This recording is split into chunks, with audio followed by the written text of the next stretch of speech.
Hi guys, in this tutorial we are going to see how to save a file using VBA. We actually have this job of saving our file after we are done with our activities. So how to do this in VBA? We have a number of options to do this, but actually in this video we are going to see a very simple way of implementing this. VBA have an inbuilt function called file dialog with argument file dialog folder picker, which is used to pick the folder and then save our file. So the selected folder, which is the selected items, is assigned to the variable selected folder, and this selected folder we are just passing to our function name, which is pick folder.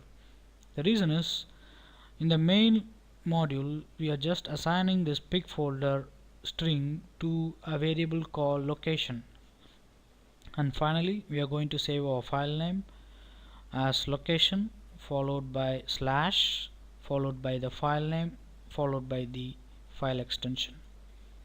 Okay, let's run this code. So it's asking for the prompt wherein we need to give the file name.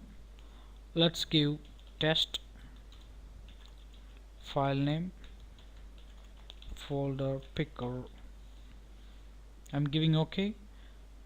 So it's opening a pop-up which allows us to pick our required folder. So let's select this folder, and in this folder we are going to save our file.